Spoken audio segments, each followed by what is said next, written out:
Hey, I'm Deke from RelaxShacks.com in Taos, New Mexico. Anyways, we're here at the Earthships. I'm here with Ashley, who's giving us so kind to give us a tour. Why don't you tell us your title and such?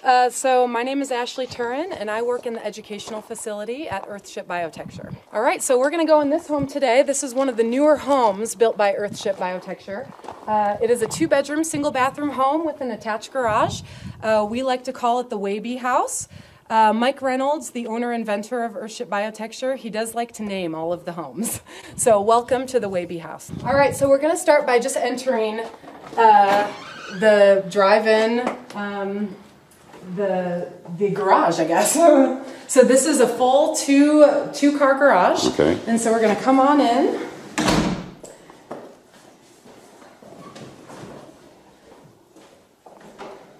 So all of the Earthships, they're made with about 45% recycled material.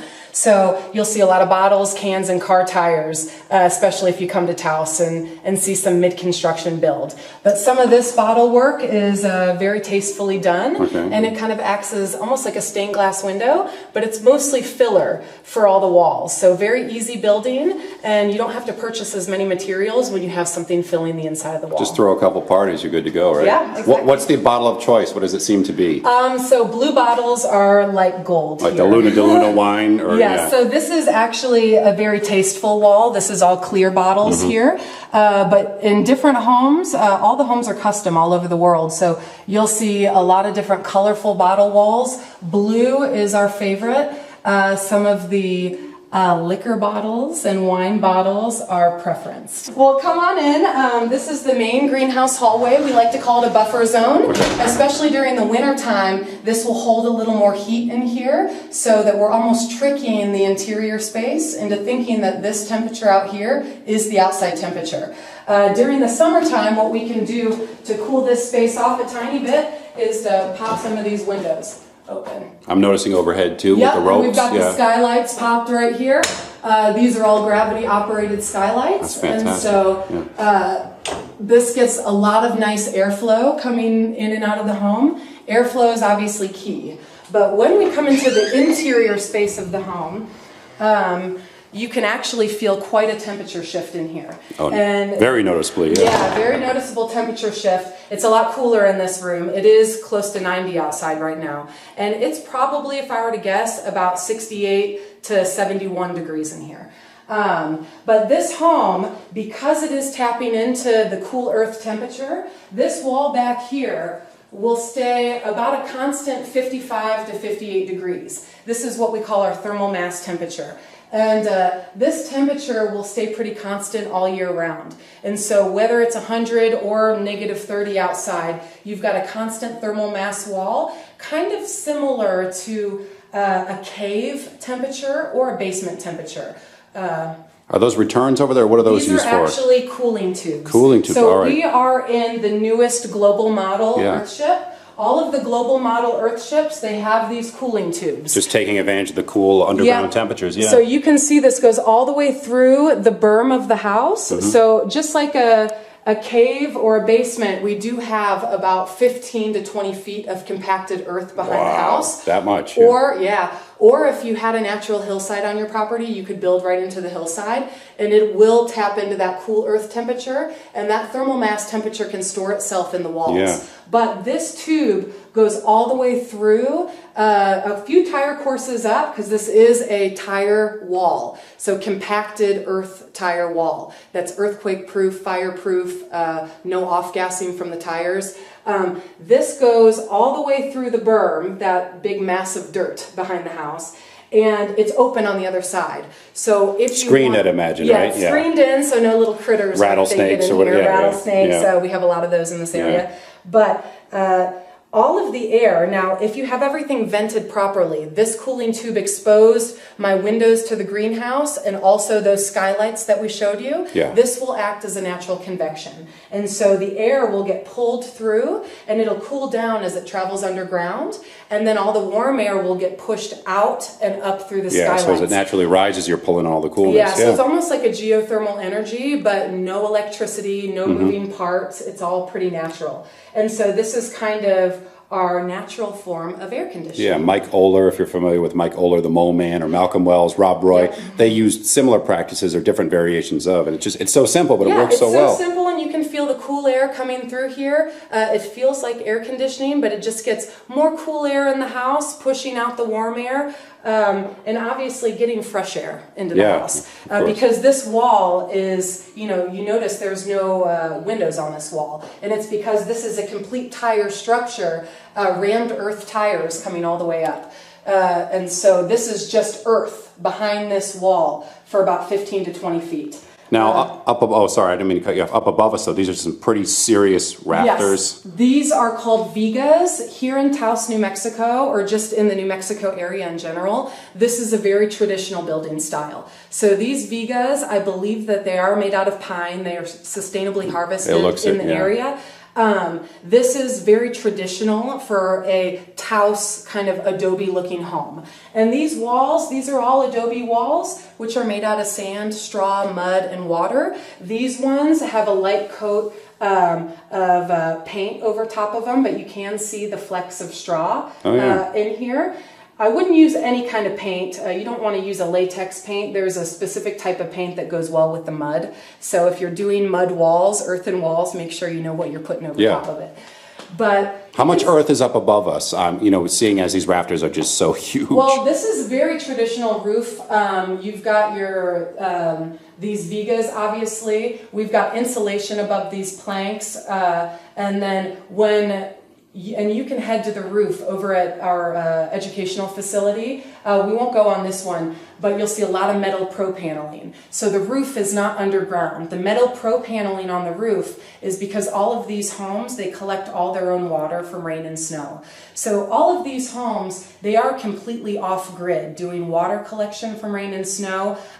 Energy control, we don't have to heat or cool the house because of this thermal mass wall and the southern exposed windows. This is passive solar gain at its best right here. So we get just enough light and heat to make it so the home is about 65 to 75 degrees inside the home at any period during the year. So like I said earlier, whether it's 100 outside or negative 30, you'll have a constant temperature in here.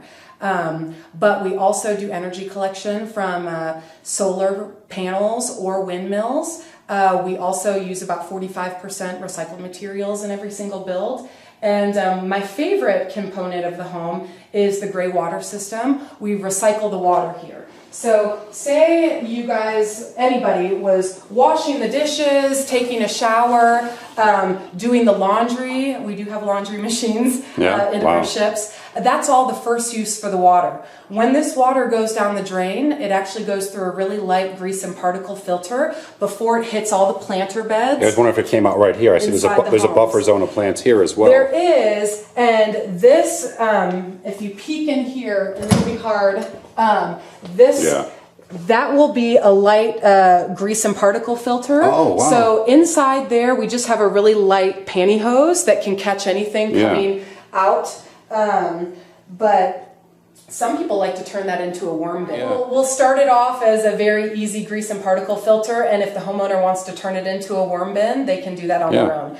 But it goes through a system like that before all the water hits all the planter beds in the home. So the plants, after you take a shower or take a drink of water or run the laundry, the plants get all the second use for the water, and then that gray water gets pumped to the toilet tank. So the toilet water is the third use for the same water in the home. And because the plants do such a nice job of filtering that water, you'll notice that it doesn't smell funny, it doesn't look funny, it looks like normal toilet water. And if your dog drinks out of it, it's not the biggest deal in the world. So basically, if you go into an Earthship and see that the plants are doing so well, you know that someone's hygiene isn't up to par. They're not showering enough. They're not showering enough. But just because I use the sink as an example, just so everybody knows, the sink water actually goes right to black water, just in case of any food particles that get through.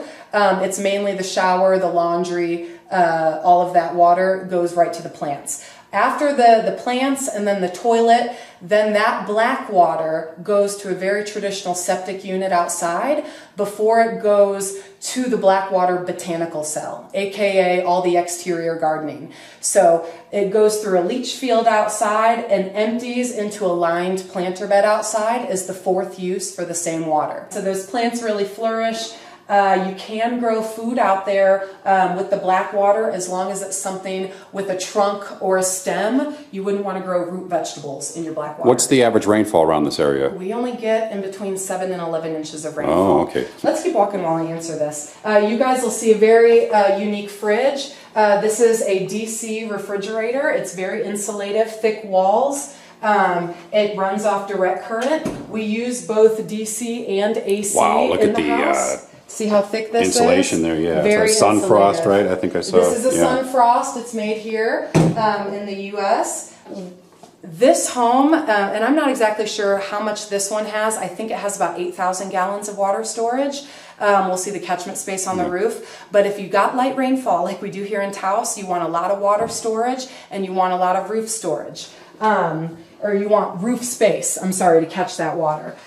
Here's just your washer dryer. Luxurious. And these cabinets we were talking about before, they're all handmade. Yeah, these are all handcrafted. These are really, they're simple yet classy. Like I really like the finish. Mike Reynolds, the owner-inventor, I mean, this company is really known for beautiful handcrafted cabinets, doors, even the windows. simple butterfly hinges. Yeah, they're beautiful. And he's also known for the tire walls. That's what everyone knows Mike for, is the tire walls. They call him the garbage warrior. Here's bedroom number 1 with a bathroom. This is a very modern bathroom. This one even has a very modern tub. Some of the older Earthships have a lot of handcrafted tubs. They look very whimsical. This one's very traditional. But to get back to the water question, since we're standing in the bathroom here, let me get some lights on for you. We're standing in the bathroom here. If we did not use the water 4 times and have so much water storage and large roof spaces, there is a chance that we could run out of water if we do get light rainfall. But the Earthship was invented in this area, so there is kind of a rough calculation of how much storage space that you want and how much roof space that you want. But if you were to get 2 inches of rainfall a year, that's when I would be a little concerned. My house has 8,000 gallons of water storage, and I never run out. But let's head through the greenhouse to bedroom number 2. Okay. And you can see this beautiful floating headboard right here. Mike loves to do these in the homes because it gives a lot of storage space behind the headboard for all your clothes. So this is kind of the closet for this home, and it's just right behind the headboard. Yeah, just simple open closeting, but it works. Yeah.